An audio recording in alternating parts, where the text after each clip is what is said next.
d'entre nous ont connu la psychiatrie, les hospitalisations, les ruptures de droit, la précarité, les violences conjugales, la protection de l'enfance ou encore d'importantes difficultés d'accès aux soins. Toutes avons connu des moments où nous ne savions même pas que nous avions des droits et toutes avons connu des moments où nos droits fondamentaux ont été suspendus ou déniés, comme s'il fallait d'abord prouver que nous étions suffisamment raisonnables, stables ou méritantes pour être reconnues comme des citoyennes à part entière. En lisant le chapitre de Larry Davidson, Qu'est-il arrivé au droit civil, ainsi que les notes d'Ève Gardien, on s'est dit qu'on referait de la lecture en arpentage, que c'était un bon outil pour nos espaces de réflexion collective. Et puis ce chapitre a beaucoup fait écho en nous, parce qu'il décrit encore des réalités très présentes aujourd'hui. Ce qui nous a frappé immédiatement, c'est que Davidson ne parle pas seulement de soins ou d'organisation des services. Il parle de droit civil. On ne parle plus uniquement de symptômes ou de traitements, mais de dignité, de citoyenneté, de place dans la société. Une de nous a fait la remarque que la rencontre pour elle avec les droits, ça a été avec la judiciarisation de ses troubles de santé mentale lors d'une séparation difficile, et que c'est seulement plusieurs années après qu'elle a conscientisé que l'étiquette du diagnostic psychotique avait contribué à la disqualifier. Qu'aujourd'hui, si la même situation se reproduisait, elle ne serait pas restée passive, enfermée dans l'autostigmatisation, aurait eu une lecture complètement différente de la situation et aurait pu mieux défendre ses droits en allant demander de l'aide. À l'époque, elle ne s'était pas sentie méritant d'être soutenue et défendue. Davidson rappelle que les personnes vivant avec des troubles psychiques ne sont pas uniquement des patients, des usagers ou des bénéficiaires de soins. Elles sont d'abord des citoyens auxquels ont longtemps été retirés explicitement ou implicitement des droits fondamentaux.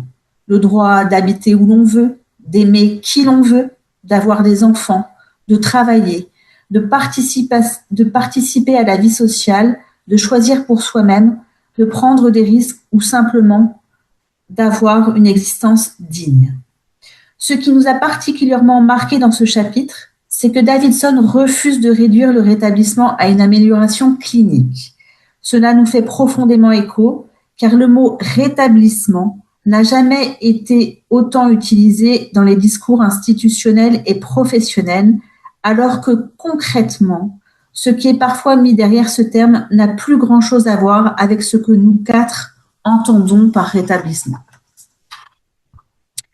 L'une de nous a partagé le fait qu'elle avait entendu parler des droits civils dans son parcours la première fois dans un groupe d'autosupport, qu'avant cela, jamais elle n'avait fait un lien entre sa trajectoire de santé, de survie et ses droits civils, et que cela l'avait bouleversée en retirant un voile épais qui lui brouillait tout pouvoir d'agir et lui apportait un éclairage tout à fait différent sur son passé.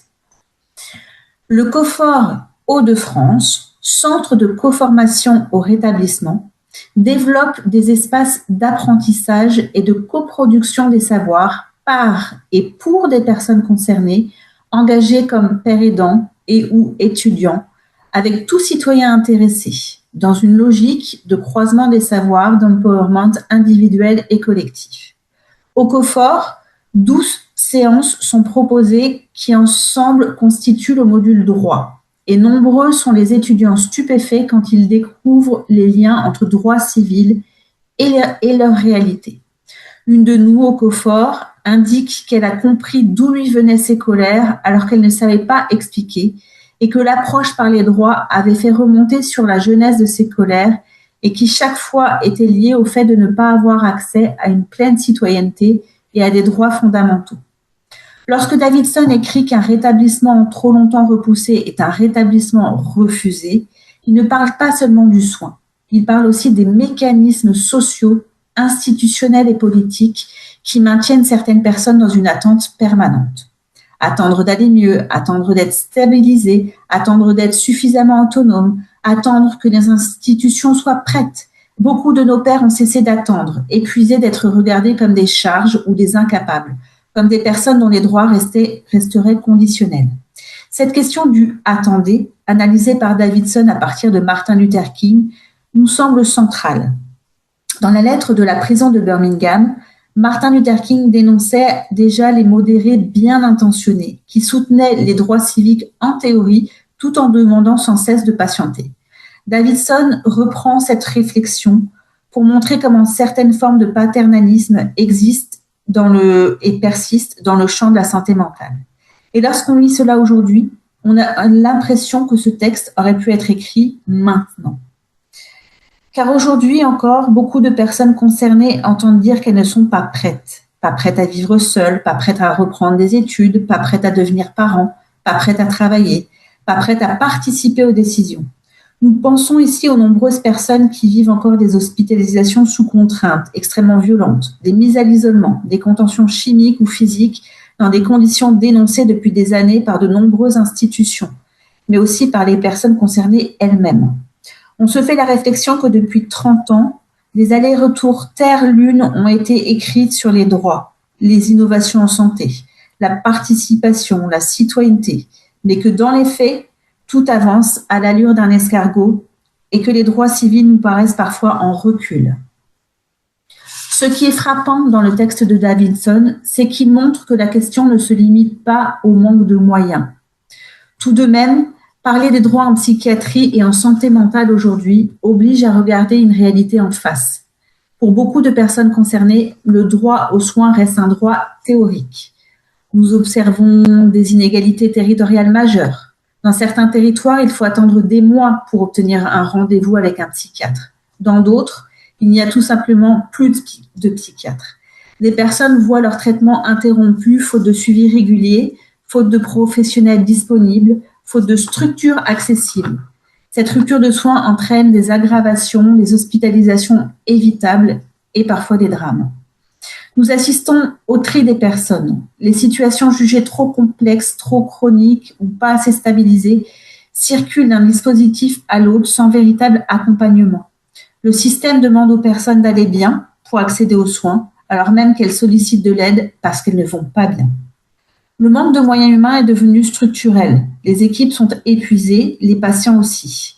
Et pendant ce temps, les alternatives à l'hospitalisation restent insuffisantes. Peu d'équipes mobiles, peu de lieux de répit, peu de dispositifs communautaires, peu d'accompagnement pair à pair réellement financé. La question des droits concerne aussi les pratiques professionnelles. Beaucoup de soignants ne bénéficient pas de formation continue suffisante aux approches de rétablissement, à la désescalade, aux pratiques relationnelles non coercitives. Pourtant, ces formations existent et elles sont essentielles pour prévenir les violences, réduire les contentions et restaurer une relation de soins digne. Le droit à la santé mentale ne peut pas dépendre du lieu où l'on vit, de son niveau de précarité ou de la capacité des structures à absorber la demande. Derrière les discours sur les droits, il faut des moyens humains, des politiques publiques cohérentes et une véritable reconnaissance des savoirs issus de l'expérience. Mais même lorsque les institutions évoluent, les représentations sociales continuent à produire de l'exclusion. Le problème ne concerne donc pas uniquement l'organisation des soins et l'offre de services, le manque de lits et la baisse d'attractivité des métiers de la relation d'aide et du soin, les alternatives à l'hospitalisation. Tout cela est très important, mais il n'y a pas que cela. Pour Davidson, il concerne aussi le regard porté sur les personnes vivant avec des troubles psychiques. Ce regard reste encore traversé par la peur, la suspicion, le paternalisme et les amalgames entre souffrance psychique et dangerosité. L'une d'entre nous se demande si elle était née homme, aurait-elle eu le même diagnostic? Cette stigmatisation a des conséquences concrètes. Elle influence les politiques publiques, l'accès au logement, à l'emploi, à la parentalité et parfois même les relations familiales. Davidson insiste sur le fait que le rétablissement ne peut pas être réduit à la disparition des symptômes. Le rétablissement fait avant tout référence au processus fondamental de constitution de soi en tant que personne.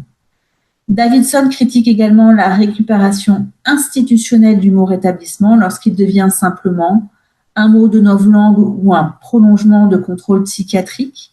Il écrit notamment que le rétablissement est parfois utilisé pour désigner des modèles de traitement ou de réadaptation dont on aurait uniquement changé la vitrine. Ève Gardien montre souvent que les institutions peuvent intégrer les discours des personnes concernées sans modifier réellement les rapports de pouvoir. Chez Davidson, on retrouve exactement cette idée.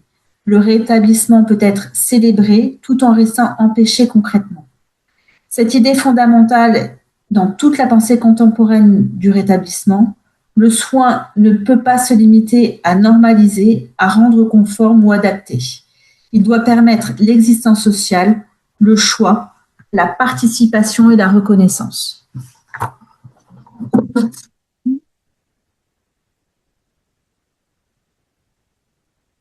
Bonjour, je suis Fanny. Je continue. Alors, je suis pas en grande forme, donc j'espère que ça va aller. Je vais faire mon mieux. Le rétablissement, ce n'est pas une injonction à la performance. Ce ne doit jamais être une injonction d'ailleurs, ni un retour à une prétendue normalité. Davidson insiste. Changer les mots, ce n'est pas suffisant. Il faut transformer les pratiques, les représentations et la place donnée aux personnes concernées. Le risque est que le rétablissement devienne une nouvelle injonction. Et nous sommes plusieurs à beaucoup le voir. Une injonction à être autonome, à aller mieux ou à se conformer.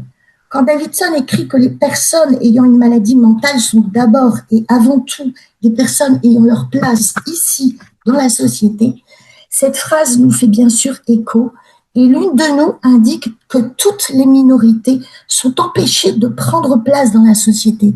Et une autre d'entre nous rebondit en ajoutant que ce n'est vraiment pas simple de se faire une place dans la société quand on est jeune ou quand on est âgé.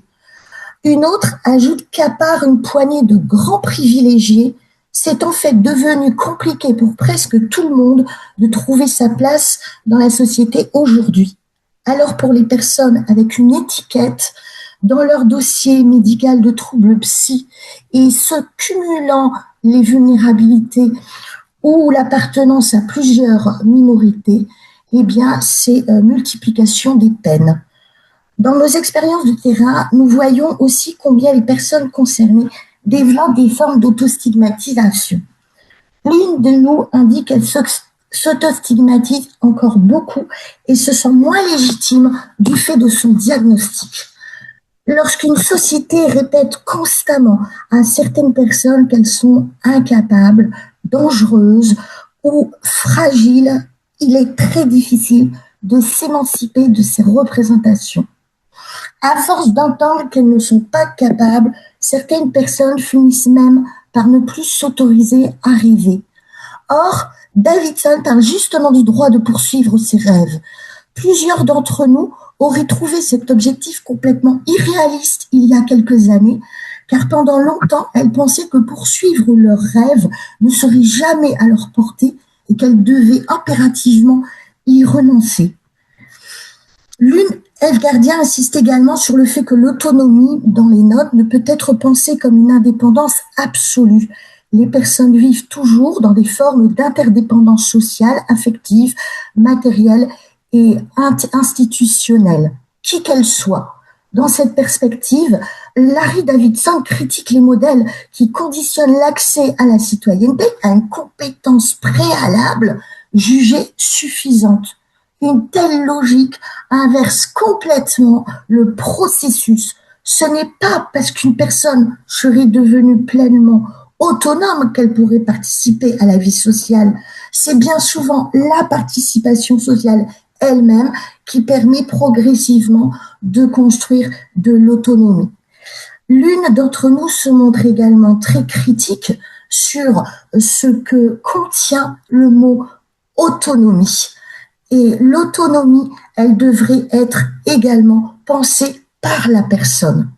L'une d'entre nous explique ainsi qu'elle ne subit plus aujourd'hui d'injonction permanente à devenir autonome sur tous les aspects de sa vie quotidienne.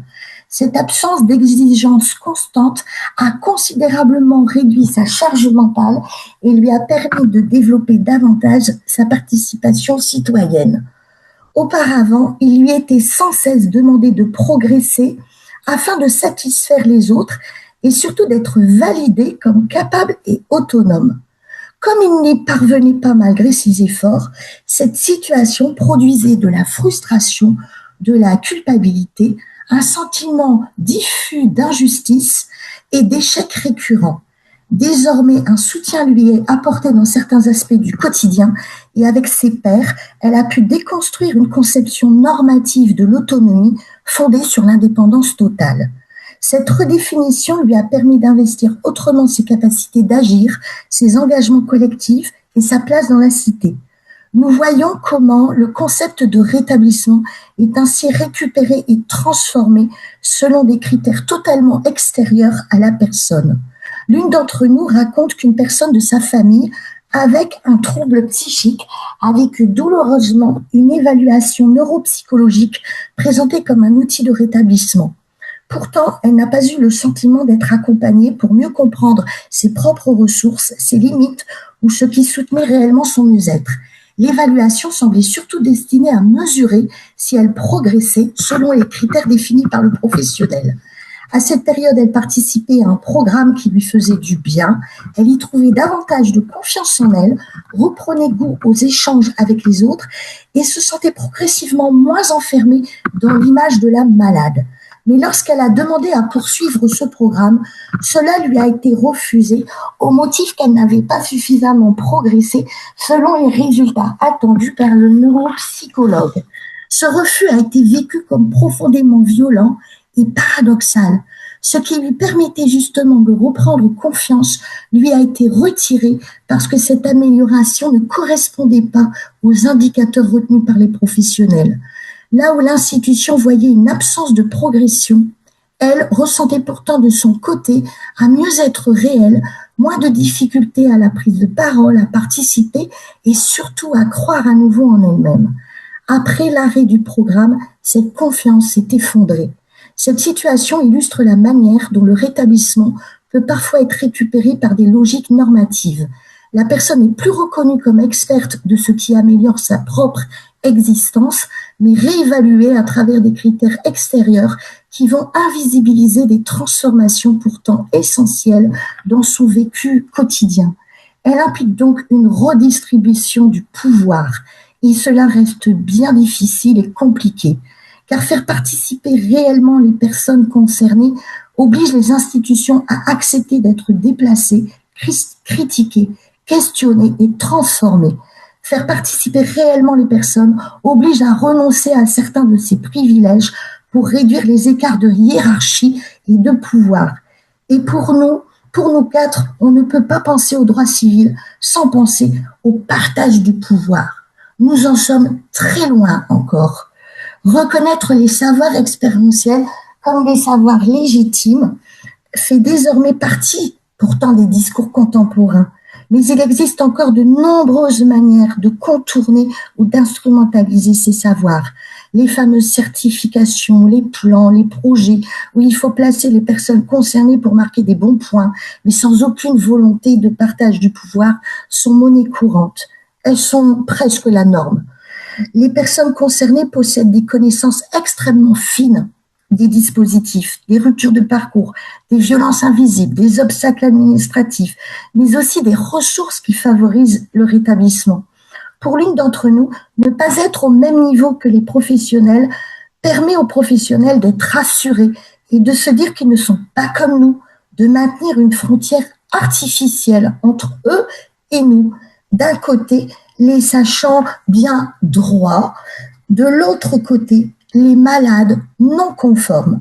Dans certains territoires, des expériences de participation ont permis d'ouvrir des espaces nouveaux, comme le dispositif des porte-paroles des usagers dans le secteur 59G21. Ces expériences montrent qu'une autre manière de travailler est possible et qu'il est possible de penser le soin sans retirer la citoyenneté. Pour autant, la reconnaissance passe aussi par la rémunération, comme pour tout travail. Et si les institutions et les politiques savent reconnaître les savoirs expérientiels, elles ont encore beaucoup de difficultés à aller au bout de cette reconnaissance et rémunérer les savoirs. Le bénévolat subi est pour nous quatre encore bien trop fréquent. Le rétablissement n'est pas un état final validé par des experts. C'est une reconquête du pouvoir d'agir, du droit à exister socialement, mais du droit aussi à se définir soi-même et à définir soi-même ce qu'est une vie digne. Davidson rappelle quelque chose de fondamental. La citoyenneté ne devrait jamais, jamais être conditionnée à un état de santé. Or, dans les faits, beaucoup de personnes renoncent à demander des soins par peur d'être stigmatisées. Certains évitent de parler de leurs difficultés au travail. D'autres n'osent même plus demander de l'aide. D'autres encore perdent leurs droits sociaux à cause de dossiers administratifs dont on ne comprend strictement rien, malades ou non malades. Nous pensons aussi aux personnes vivant avec des troubles liés à l'usage de substances, aux personnes sans domicile, aux personnes migrantes ou enfermées dans des centres de rétention administrative. Où sont passés les droits ? Dans ces espaces, les questions de santé mentale, d'addiction, de violence sociale et de rupture de droits se croisent constamment. Et pourtant, les réponses restent toujours autant fragmentées. On traite le symptôme sans traiter l'environnement. On individualise des souffrances qui sont aussi produites socialement. Les politiques changent plus rapidement, disait l'une, que dans le générique de l'ancienne émission Tournée Manège, où les effets d'annonce s'enchaînent sans changement notable. Le texte de Davidson nous pousse à sortir d'une vision strictement individuelle de rétablissement. Il rappelle que l'inclusion sociale ne peut pas reposer uniquement sur les efforts des personnes concernées. Elgardia insiste également sur le fait que l'autonomie ne peut être pensée comme une indépendance absolue. Quelle solution alors voulons-nous construire tous ensemble ? Une société capable de reconnaître que la dignité, la citoyenneté et les droits ne devraient jamais dépendre du fait de correspondre ou non à une certaine idée de la normalité, de la conformité. C'est ceci que nous quatre défendons et c'est depuis cette place à la fois située, collective, expérientielle et politique que nous avons pris la parole aujourd'hui. Merci à vous.